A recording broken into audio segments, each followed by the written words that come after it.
Milwaukee, Oregon.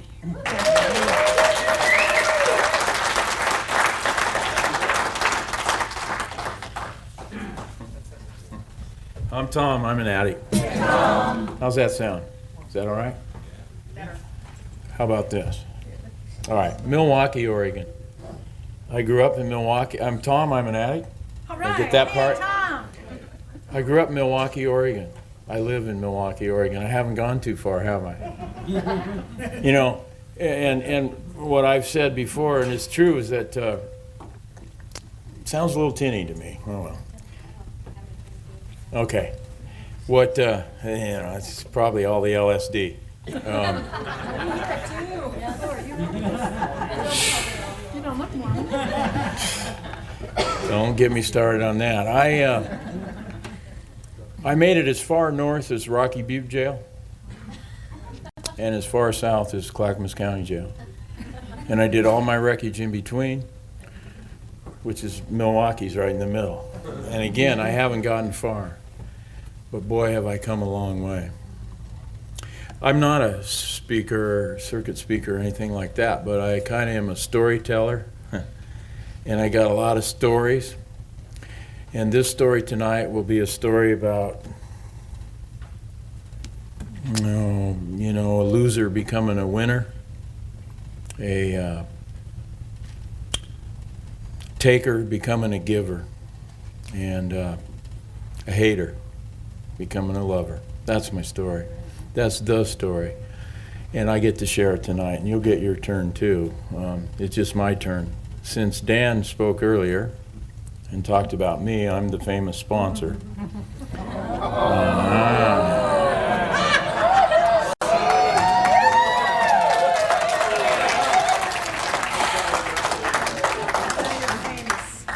Man, I mean, I know God deserves that applause, not me. Obviously, you know a little bit about Dan, and you can wonder what it would be like being his sponsor for over 16 years. Thank you very much. Jesus. Since he used one of my lines, I'm going to use one of his. Milwaukee, Oregon is one bad decision and 42 miles from the Oregon State Penitentiary. And that's where I'm at. And that's where I'm always going to be at. I love that one. I think that was an original of his. That's Dan's. The rest of the stuff I got from somebody else. The sleazy stuff will be mine. Maybe you'll get some of that. Since Haywood's here, why not?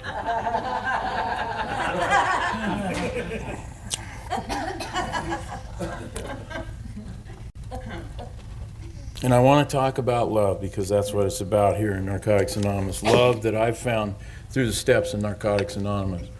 And I didn't find it anywhere else, and I'm finding it, and I'm learning about it, and I'll tell you all about it now that Jack's here. I started, using, let's go. I'm doing an intense 4-step right now. It's kicking it's just killing me. And it has childhood, adolescence, and adult, and I'm in adolescence, but the childhood brought up a bunch of stuff for me recently, and I've been having nightmares and stuff, man, about violence and gunplay and all that stuff, that happened. And I've been looking at it, and it's been pretty real, and, so I guess I could just go over that and say that I was a good kid, and I got good grades, and I was an athlete, and I was all that, man, and I was, the little hero guy, and one day it happened for me. I used to hang out in the bowling alley and shoot pool, and someone said, you ought to go to the pool hall. And one day I went to the pool hall, and I was about 16, and I wasn't going to be like them, you know what I mean? And man, I drank alcohol. I went to the pool hall I had never used. I went to the pool hall, I drank alcohol, I smoked cigarettes, I had sex, I smoked weed, and I took speed all in 2 weeks. All right. That was it. So I didn't waste any time, and I didn't miss anything. And I used for 18 years, I guess. Now, within a few months of my using, I got arrested, and I was innocent. I really was innocent. And they put a guy in jail, and they came to my house, and so I got a resentment. And you see, the weirdest thing is that I do not remember getting in a lot of trouble and acting out and being too weird. I was told no a few times through a few tantrums, you know. So I was a spoiled kid. And so what happened was I went from night to day. When I started using, I quit going to school, and I had gotten good grades. I didn't play any sports. I didn't even show up. I hung out with the beautiful people, you know, the kind of people they said, don't hang around those guys. And I really couldn't imagine why I hadn't used before and why everybody didn't do it. It worked for me really good, really fast. And I changed immediately, and I never went back. And I got worse quick. So within 3 years, I had been arrested again for, well, it was purse snatch is what it was. Stealing old ladies' purses. I was 19 years old, and I was on the run from the draft and Vietnam and stuff. And so I, you know, a friend of mine jumped out of a car one day, grabbed a purse, jumped in and said, go. And so I did. And then I took half the money, and I was implicated, and he said, fuck it, well, you might as well do it now. And I did. And so I got arrested on 18 counts of unarmed robbery, 2 more felonies, and some deal about failure to report for induction into the Army, in the Marines, actually. A little federal thing. And I was in Rocky Butte Jail, 19 years, 6 months, scared little white boy, fat little white boy, actually, and scared. And I'd ask the convicts, what do you think's going to happen to me? You know, oh, man, first offense, you'll probably only get 7.5 years, you know. Should have asked my lawyer. So what they did was my dad and my lawyer had gone to the draft board to make a deal. And, man, I'd stole all my papers, and I'd burn them. And I thought I was cool. But really, I didn't want to get my hair cut. And I was a coward. I was afraid. That was the main thing. And so I was upset that they had gone to the draft board and only found one paper on me, the one I didn't steal and burn. And I'd figure out and had made this deal for me. So I get a visit late at night in the jail, which is kind of scary because I owed everybody money already. They cheated me. Anyway, God, I got to get through this part. The deal was going to the Marines and for 2 years and go to Vietnam, and they'd drop all the charges. And they were pretty sure I was going to take it because I had a lot of shit. And anyway, it was upsetting, and so I said no, and the guy was really upset. And I thought I was being honorable. I'll choose jail instead of this, but it still was. I was afraid. And I'm glad I made that decision. I don't know. So I used for 15 more years after that, and that was bad. I feel that's the worst thing I ever did. Now, I just want to remind myself that was 18 counts, right? And I got probation. You know, the possession of marijuana was another one. 10 ounces really wasn't mine. Somehow the cop screwed up on the witness stand. I got off of that one. And the other 2 felonies, the snitch was killed. And that was nice for me. And I was starting to get an education, the kind you don't want to really be getting, you know. And I was running with those kind of people, and I was doing those kind of things. And I'm just dope fiend. I'm just nothing. I just want to get loaded. I got no skills. I'm not streetwise or anything. I'm just, you know, I can get my way out of getting beat up with humor. It's about all I got. And it didn't always work either, by the way. Okay, so now I was thinking about, you know, I could tell these stories about driving a heister up the road and giving the Channel 2 weatherman's name and getting away with it, or, you know, taking 25 Blue Valium, drinking 4 quarts of wine, and sleeping for 3 days. It was the Mexican Valium. Otherwise, you'd have a different speaker here tonight, probably. You know, the knockoff stuff. 3 days I slept for. 3 days. Now, when I woke up, I thought it was Sunday. I wanted to bet on the game, but it was Tuesday. They showed me the paper. And I said, well, then let's go get loaded, you know. And I never thought for a minute that I just slept for 3 days, and nobody seemed to care. I didn't have anything going in my life that anyone even noticed I wasn't around for 3 days, you know. That's where I had gotten quickly. So since I live right by this road called Thiessen Hill, I'll tell this story and get on with the story of love. Because this is what it was about. One night, I'm all strung out on God knows what. I think it was barbiturates. And needed him in the morning to wake up, And so I drank a lot, I'd used a lot on Saturday, and this was Sunday, and I was so sick and strung out that no matter what I did that Sunday, I was still just sick. So my plan was to get home, eat some spaghetti, and throw up. That was my plan. It was a good plan. And go to bed. And there's this big hill, and I came around this corner, and I had this old Catalina, and I just hit floorboard on that baby. And boo-wah, and I'm going down. I want to get down, up, eat the spaghetti. And so what happened was my car started to go. And oh, Jesus, And so I throw the wheel this way, and I'm flying down the hill. And all of a sudden, it's like, you got nothing here. So I dove on the floor. And I'm thinking, I hope nobody's coming up the hill. I don't want to kill nobody. And I visualize my car flipping and rolling over this thing because it's really steep. And I'm going really fast, and it's really raining. And I'm on the floor. What's the wheel doing? Got no brake either. And all of a sudden, I'm out here watching it.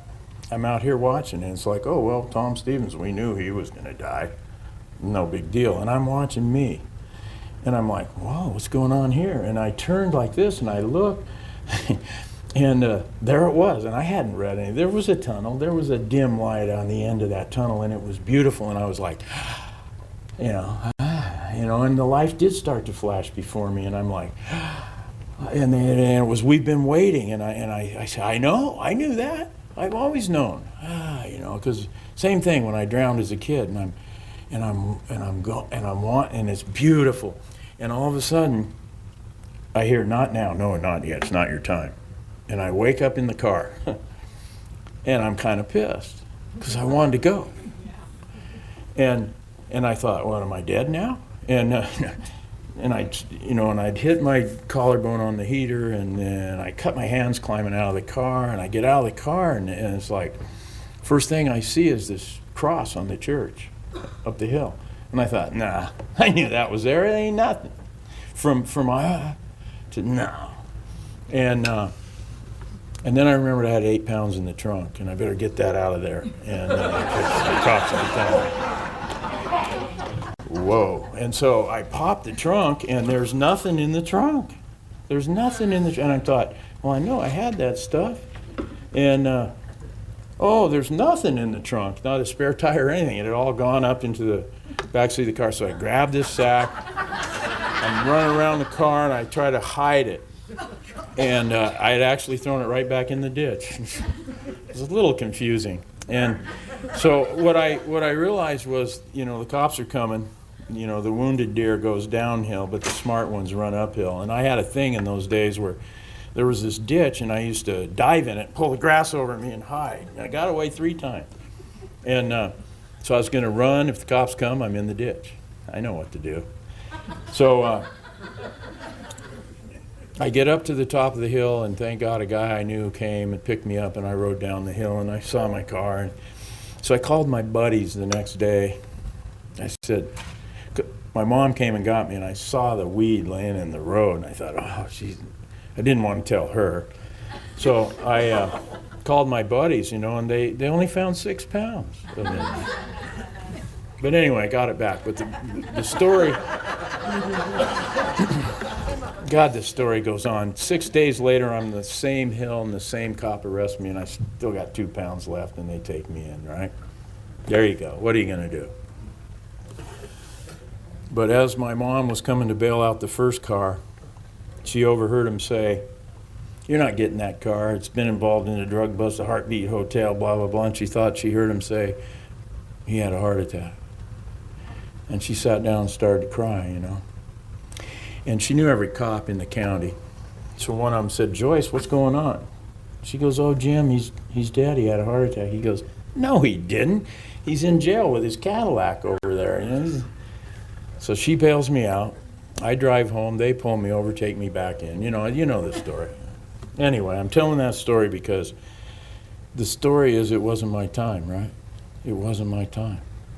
So I guess I could be in Boise, or something. There wasn't a reason for me to go at that time. And the story goes on, and it's sick, and it gets worse, and it's terrible.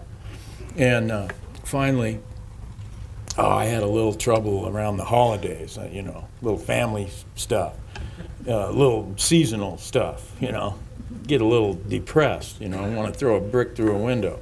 And what was it? Oh, I had a couple of drunk drivings, 2 hit and runs, and attempt to elude in a week. It wasn't really an unusual week. It's just I got caught. So they were upset.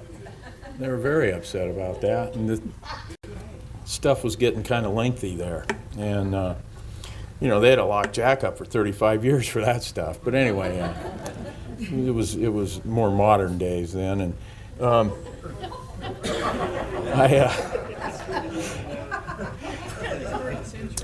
anyway, they sentenced me to 10 meetings. And I thought, Jesus, that's pretty harsh. 10? And so I go, well, okay, and I went to the first one. It was 1977. And it was a good meeting. It was an AA meeting. It was a podium meeting. The guy was funny. He talked about drugs and looked right at me. I must have said I was new, And God, he was funny, and he told my story, really. He actually did. And he was serious, too. And I got some of that. And I remember thinking, man, I'm glad I'm not like any of those people. I'm really glad they have a place to go, though. Signed the rest of the meetings, the 10, went to 4 maybe. And of course went out, got some more trouble, violated a couple of probations, and ended up in treatment in 79 and went to my first NA meeting, 1979.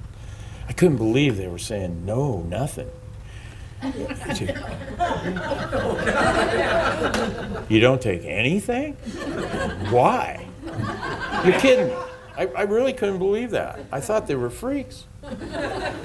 Nothing? Oh, so, because of that kind of thinking, I didn't get it, did I? But I did have some things happen and made some changes and went to a halfway house and rode my motorcycle and smoked dope and went to meetings and talked a lot for 5 years. Selling weed, doing this, doing that, knowing where the meetings are, suspended license, in case I get pulled over, I'm going to the 530 Alano Club, And so what happened was then, for the last year of that, I wanted to stop really bad, and I couldn't. I wanted to stop really bad, and I didn't. And I went to meetings nearly every day, and I couldn't stop. And I'd go all day without using, and I'd go to a meeting, but then I'd get loaded on the way home. I couldn't, and I wouldn't, and I just, so finally, one night, it was December 30th, 1984. I was at a meeting. It was a weird meeting. It was a Christian-based meeting. I was trying anything. Jeez, I was even writing poetry, whatever. I just couldn't quit using it. And so some guy says, why don't you give it up for 60 days? He goes, man, we know you'll be honest. Come back and tell us, you've never tried nothing. And, you always hear 90, 60 sounded so much better.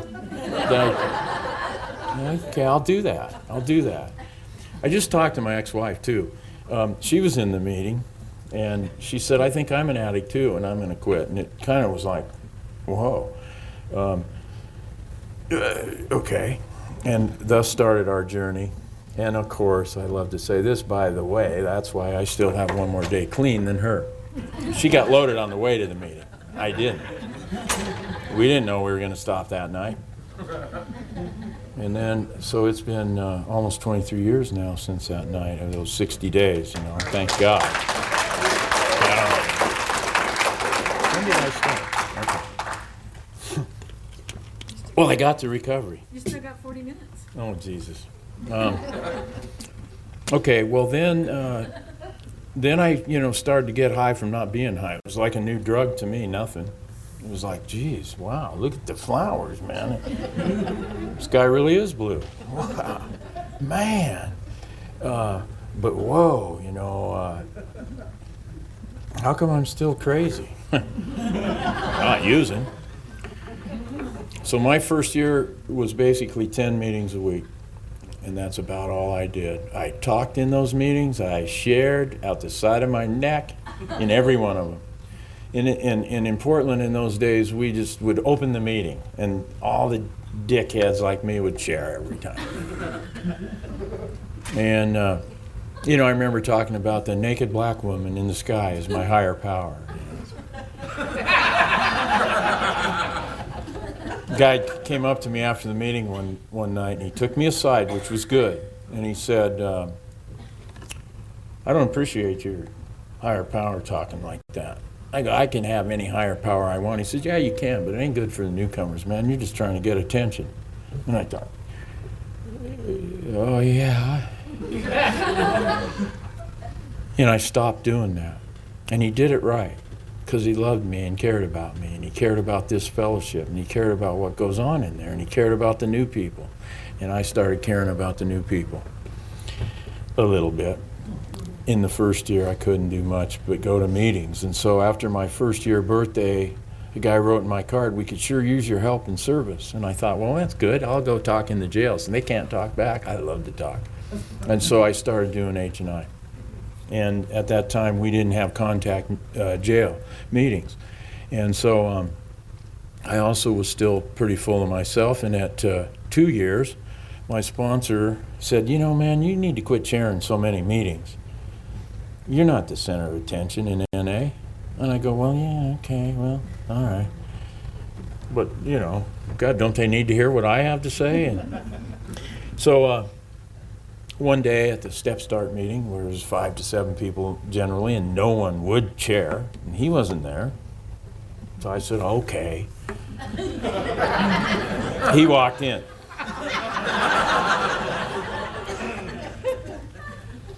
Then he told me the truth again. He said, you know what?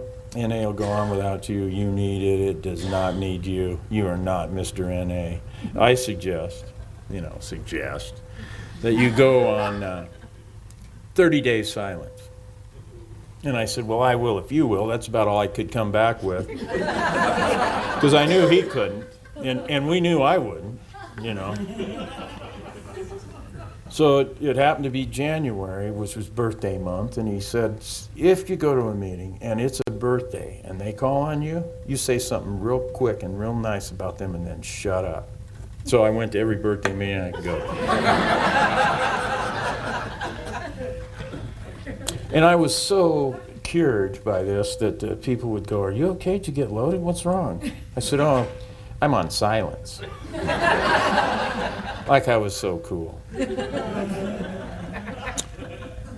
the topic at my 2-year birthday was, now what the fuck are you gonna do, Bubba? That's where I was at. So at 2 years, I had still been lying. I was still full of myself. I was so sick. And believe me, I can say that about people because I am that. I needed more time to get more recovery and to learn more about love and to get out of myself and help other people. Now, I was sponsoring people. I was sponsoring a guy when I had 9 months and he had 5 months and he's got 22 years.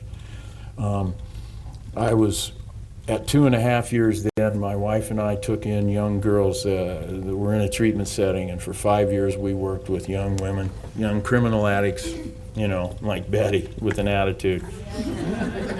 Nasty little girls. And yeah, I see, yeah. And this is when I started to learn about love. And I started to learn about love from my wife and how she treated these girls, unconditional love. And I learned about caring and giving, and no matter what. And I was learning with sponsees, and I was learning going to the jails, and I was learning by paying attention and keeping my mouth shut, you know, because those guys that talk for 10 minutes pissed me off because it was me. And so I started to get some recovery after I had 2 years clean, so you know, I would take 2 young little girls to NA meetings every night, and they hated going, and I'd have 2 or 3 different ones all the time. I know people thought I might have been a perk, but They were very sick girls, and I learned to love them. I learned to care about them, and I learned to let them go. One of them died just a few years ago of an overdose. One of our most special girls. Our first girl has 20 years clean, and it's a miracle. And a lot of these girls are still in our life, and so for 5 years we did that. And I also did H&I. I remember telling my sponsor, "Gee, I think I'm going to get elected H&I chair," and he laughed. He goes, "Well, if they nominate you and there's more than 1 second, I guess you should take it." And we kind of both thought, "What am I doing again?" And at about that same time, in about 2.5 years, I got elected H&I chair because nobody else wanted it, acclamation, right? And then again, I was like, "Look at me, I'm H&I chair, man." And what it did was it taught me how to, I had to work. But what a wonderful time to be chair of H&I, because they started to open up the jails for us. And I got to be the liaison in all our jails, it was me talking to those guys and talking to the committee and going back, and it was a wonderful time. It was good for me to learn about respect and language and resentment of authority. But again, now I'm learning about love. I'm giving. I'm becoming a giver instead of a taker. I'm giving to these girls. I'm giving to the jails, but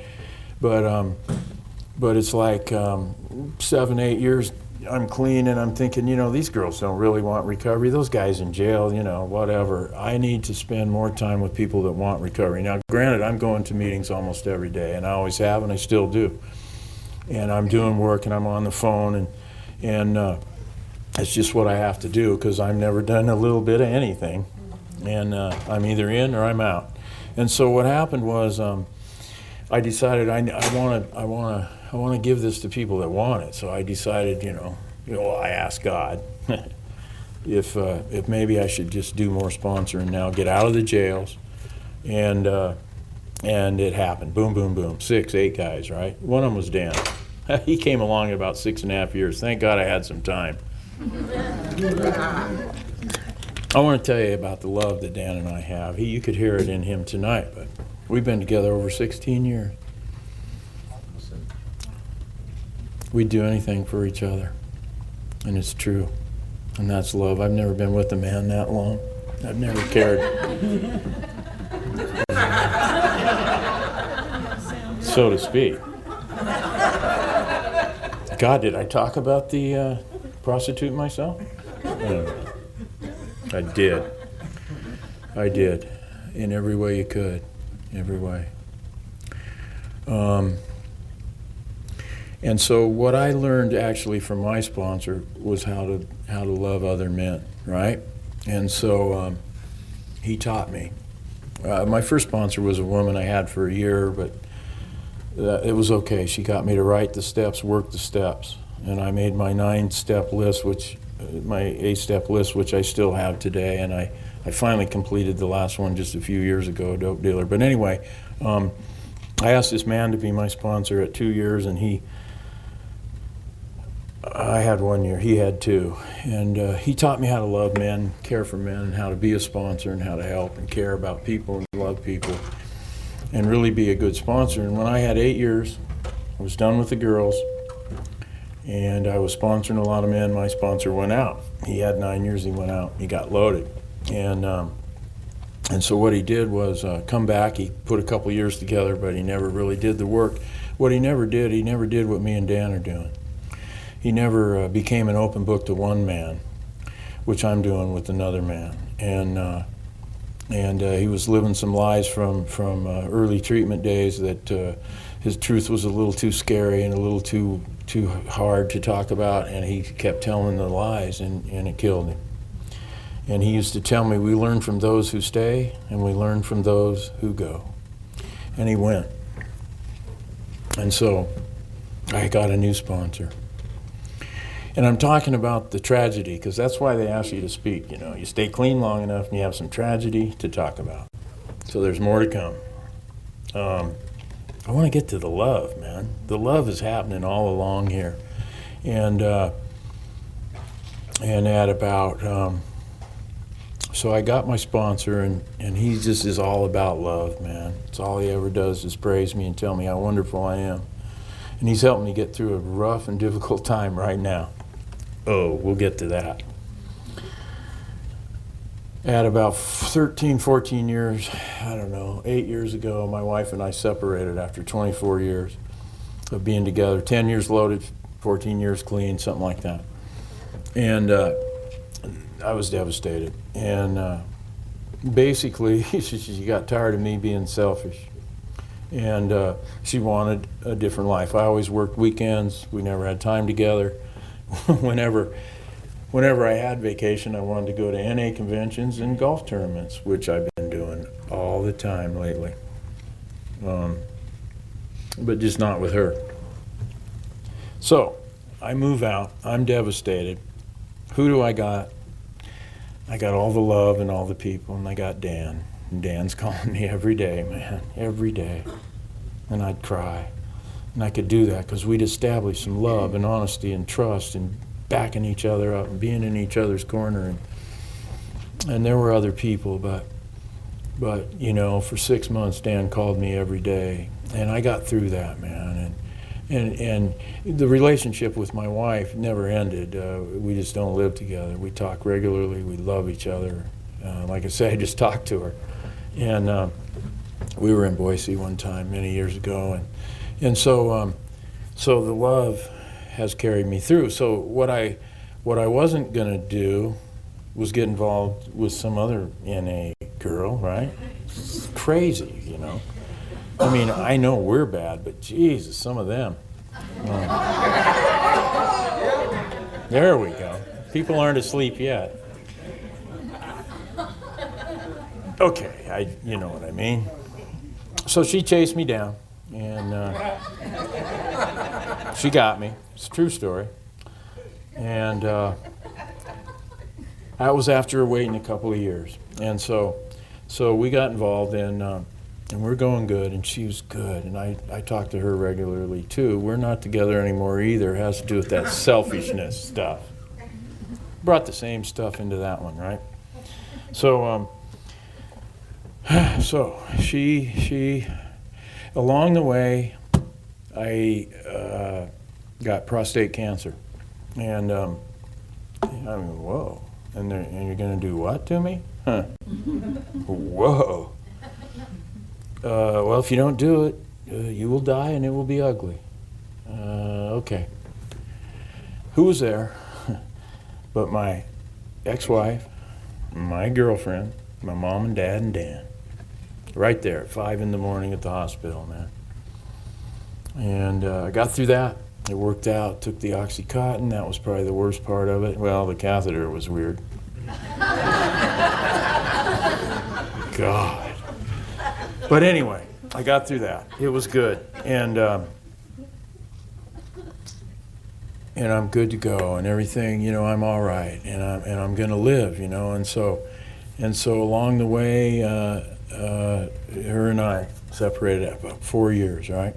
And we talk all the time. We're good friends. We still love each other. It's a good thing. It's about love, right? And so let's see what happened then. God, I'm getting close. You know, things were okay. I'm back, got my freedom playing the golf. You know, I'm okay. It's good.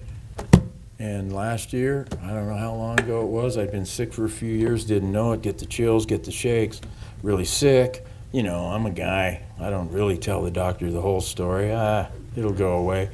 Actually, I got to be honest, I had 20 years and I was too fat. So I wanted to change and look good, right? So I went on an all raw food diet for 4 months or so, 5 months. It's real bright, you know. Again, I don't eat anything or I eat everything. I'm just, you know.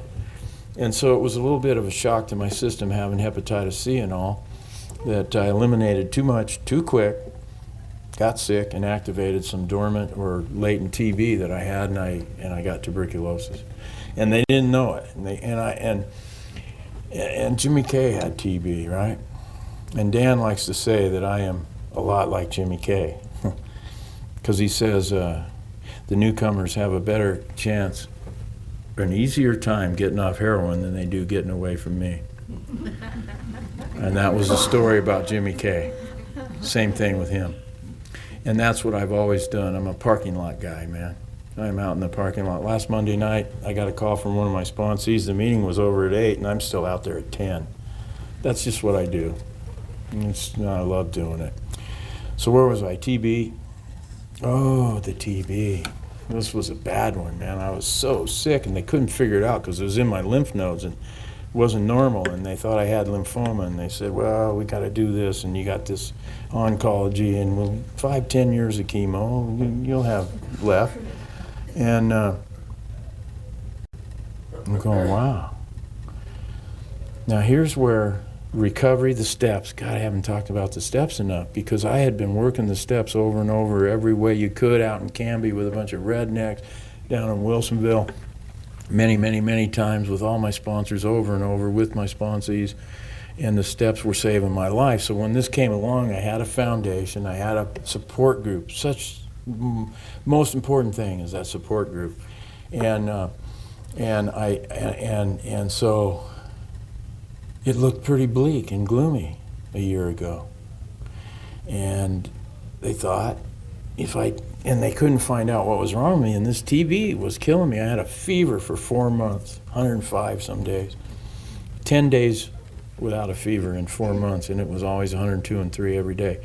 So they're giving me Vicodin now, and they don't know. Well, finally, they did a biopsy on one of these things in my neck, and they found that it was TB, and it was treatable. And I forgot the most important part. I had a prayer. I was not afraid to die. I was not afraid to die. I had learned about being in the here and now. I know that now is the only time there is, and I was fine with it. I was so sick I wanted to go. And I was at peace. I wasn't thinking I'm too pretty. I wasn't thinking I'm too young. I wasn't thinking, why does he get to live and I don't? I accepted it. It was true. It was real. And it was recovery. And I knew that at that time I'd had over 20 years of bonus time for sure. And, some guy came up and said, man, I guess you probably helped enough people. It's time to go help somewhere else. I go, well, okay. But here's where I got the love and the support. I got over 50 phone calls in a week, at least. 1,200 daytime minutes on that phone, and it was all about love, and it was people I didn't even know I knew, and that I'd helped. Remember, I wouldn't have came back if I hadn't laughed in that meeting, and so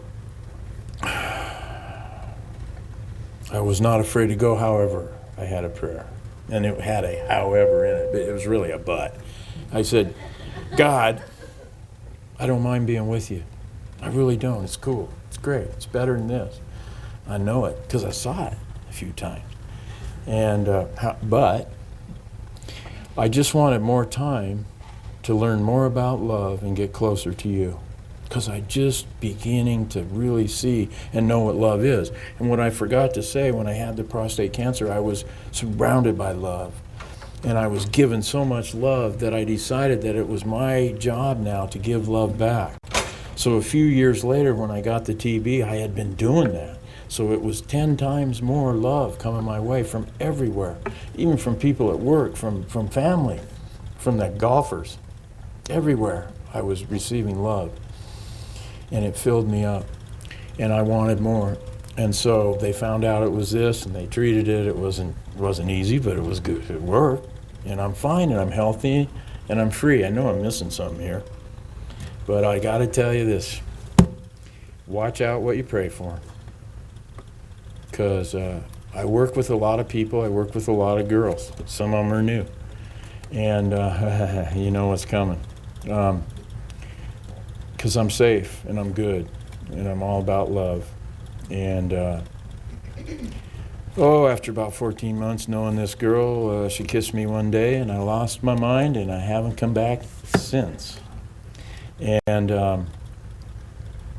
that wasn't the kind of love I was asking for, all right?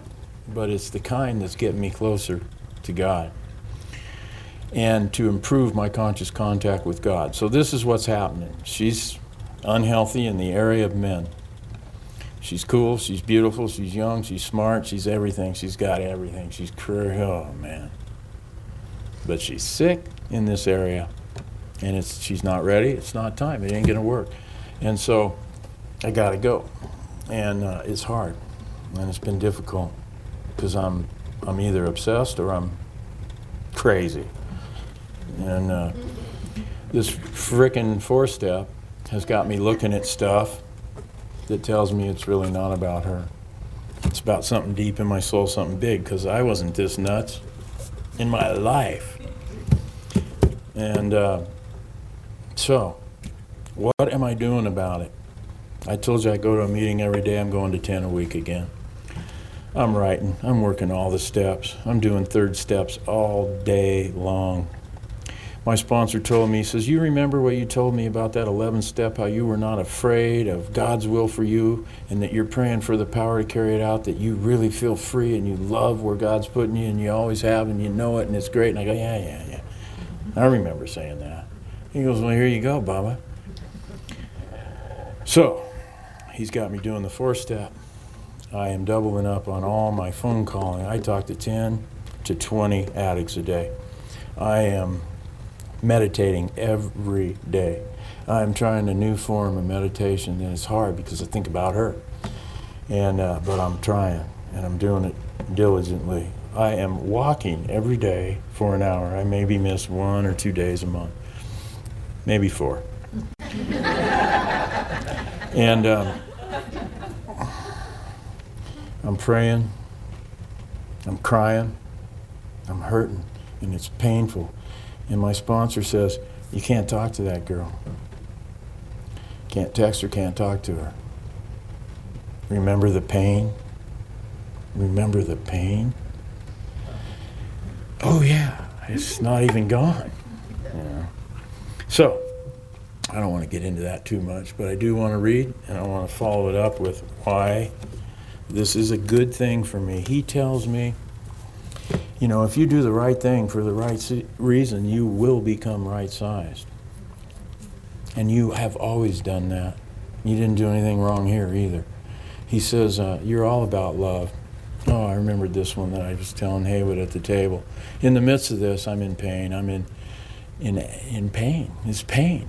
It's in the gut. It's in the heart. It's in the head. It left the gut. It's in the heart. It's the head that's killing me. Anyway, I just remembered what one of my wife's sponsors told her. My head, my heart, and my crotch are tied together. I don't give away one without the other. Thought I'd throw that in there for the tape, I guess. So I got the crotch area too, don't get me wrong.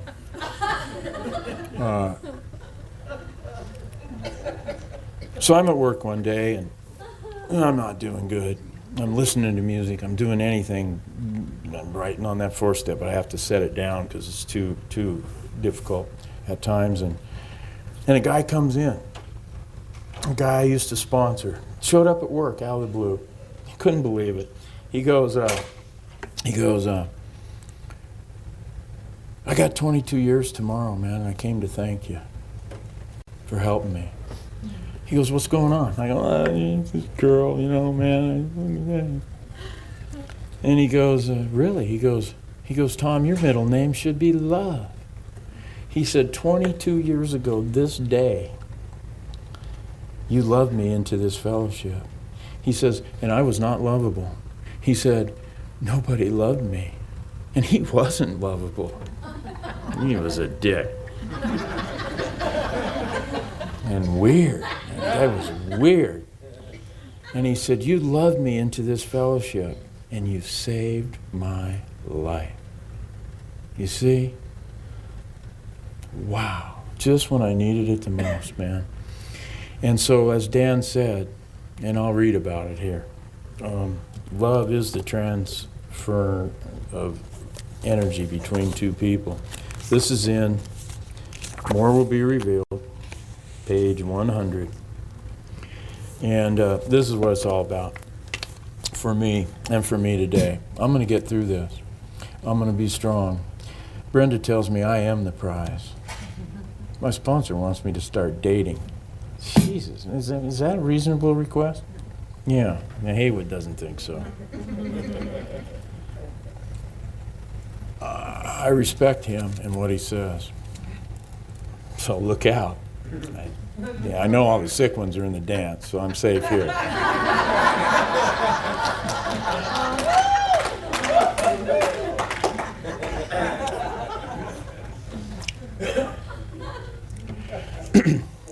Page 100. We have learned to value the respect of others. People respect me. They love me. They value me. And I was a loser. We are pleased when people depend on us. For the first time in our lives, we may be asked to serve in positions of responsibility in community organizations outside of NA. Our opinions are sought and valued by non-addicts in areas other than addiction and recovery. I just got a call tonight, right before I came down, from a guy at work who's got a girlfriend who's supposedly clean, and he thinks she's using, and she wants $100. I said, well, I'm going to go talk to a whole bunch of people, and every one of them would tell you what I'm going to tell you. She's using, and she's a liar. Don't give her the money. If you want to help her, don't help her. Guy from work, man. We can enjoy our families in a new way and become a credit to them instead of an embarrassment or a burden. That mom of mine that thought I had died, that took me out of hospitals and jails and ODs, and she's so happy with my life today, man. And that's enough for me right there. She's so happy. And that's enough. Because it was because of her that I respect and love women. It was because of her I treat them right. Love my mom. She told me, don't call that girl, by the way. And don't get a motorcycle. Damn. Maybe it is a midlife crisis. It is. She's pretty. She's young. The families can be proud of us today. Our individual interests can broaden and include social or even political issues. Hobbies and recreation give us new pleasure. It gives us good feelings to know that aside from our value to others as recovering addicts, we are also of value as human beings. Carrying the message everywhere I go. Doesn't matter. Okay, now the good part. The reinforcement received by sponsorship is limitless. Dan sponsors about 10 guys, man. And, one night he was going to speak at a meeting. He had 10 years. They didn't ask him to speak till he had 10 years, by the way. And there was a reason for that. And now they can't stop him, man. Now he's everywhere. Canada. But I was working in a friend of mine as a judge that sentenced Dan to 20 years. And I kept running into the judge that day, and I said, man, Judge, I got to talk to you, man. I go, you sentenced a friend of mine to 20 years. And you told him something that he'll never forget. He goes, what'd I tell him? You told him if he wasn't an addict, this wouldn't have happened. He goes, I just told 6 guys that this week. I said, yeah, but he heard it that time. He did 3 years. He's the feature speaker up at the meeting tonight, and he's helping other men. And the judge said, geez, Tom, thanks for telling me that. I never get to hear that. And that's how rare it is that we're here, and sponsorship is limitless. Dan's helped me more than I ever have helped him, believe me. And I won't go into all that, but I can look men in the eye and tell them the truth no matter what or where they're at. I'm not afraid anymore. Dan helped me with a lot of that. We spent years taking from others in every conceivable way. Take care. Every way. Everybody. Users of people. Givers of love. Words cannot describe the sense of spiritual awareness that we receive when we have given something, no matter how small, to another person. And what a way to do it here. Share your experience with someone. We are each other's eyes and ears. When we do something wrong, our fellow addicts help us by showing what we cannot see. Dan has shown me all kinds of stuff. My sponsor is wonderful today. He is carrying me through this burden, this discomfort. And I said, He goes, a beautiful, wonderful woman's coming your way. I go, really? Yeah, really? And he says, and she's going to be healthy. And I go, how would you even know that? He goes, I know that because I know you. Wow. That sounded good. He knows stuff. I believe him. He does. Okay, whoa. We are each other's eyes and ears. When we do something wrong, our fellow addicts help us by showing us what we cannot see. I just read that, and that's it. There it is. We need that support. We need the love. Our ongoing recovery, enthusiasm. Dan and I have a passion for recovery, man. It's big, more than I have for that girl or golf. Today we have freedom of choice. Today we have freedom of choice. As we work the program to the best of our ability, the obsession with self is removed. That's all I need, is to get away from me. I cannot be with me. I have to get out of myself. Much of our loneliness and fear is replaced by the love and security of the fellowship. The love and security. Dan touched on that when he had that lady stand up, man. The love for that woman, for us, for each other. The love and security. I'm safe here, man. I'm safe. I'm going to be okay. And I need people.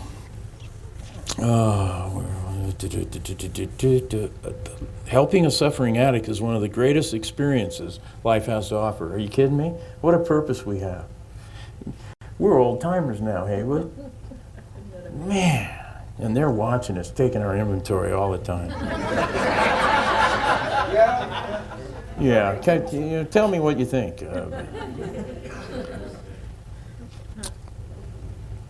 We are willing to help. We are willing to help. We are willing to help anybody, even if you don't like them, man.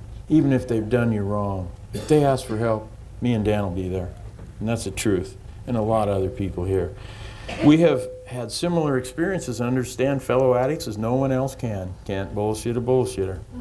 We offer hope. We offer hope. For we know that a better way of life is now real for us. It's real. Look at us. And we give love because it was given to us so freely given to us. It was given to us. It was free, too. We give love because it was given to us. New frontiers open as we learn how to love. New frontiers open.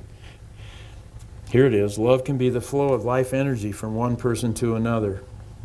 By caring, sharing, and praying for others, we become a part of them. Through empathy, we allow addicts to become a part of us. God, there's some beautiful people here. I don't even know them, but I'm going to hug them. And me and Dan want to hug as many people as we can here, so don't hesitate. And if you're not comfortable with that, don't do it. Serious. Allow addicts to become a part of us.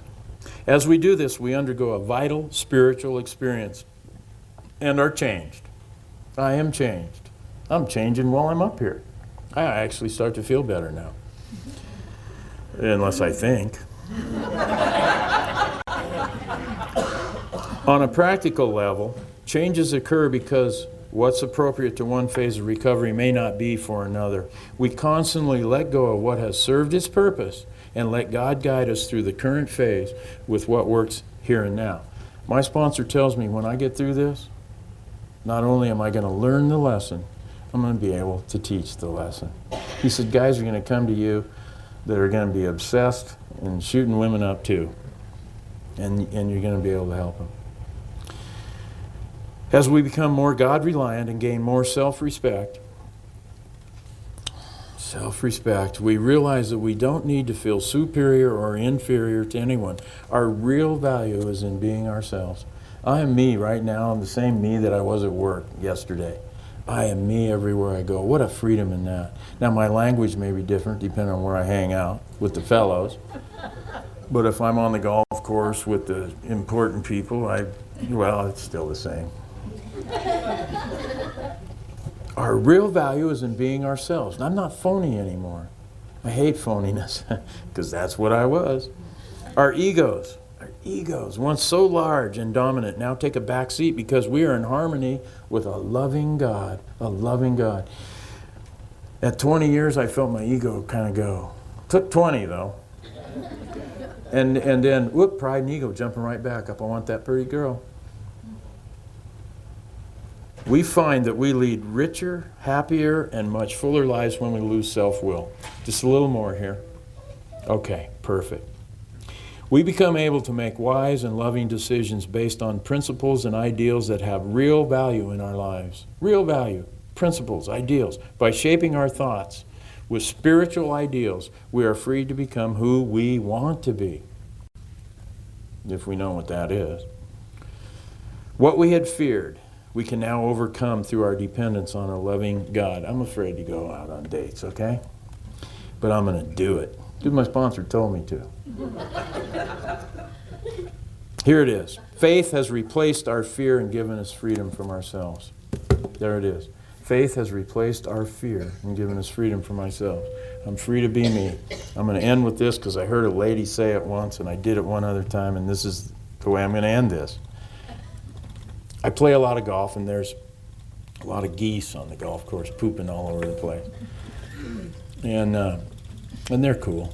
But I heard this lady, and she said she was studying geese because she said that they are amazing because what they do when they're flying in an inverted V is the front ones are the only ones really doing the work. The ones right behind them are kind of gliding and tailgating on that.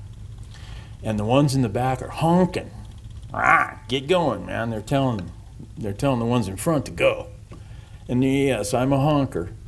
Definitely a honker. But I'm also up in front, and they change, and they change. And they can fly 71 times further together than they can alone. 71 times faster or further than they can alone. And if one of them gets sick, 2 or 3 of them stay on the ground with them until they either get well or die. Isn't that what we do here? Isn't that what Dan's done for me? Isn't that what I would do and have done for others? Isn't that, can we go 71 times farther together than we can alone? You bet we can, man. And that says it all about God working through the steps in Narcotics Anonymous. Thanks for looking and nodding the whole time.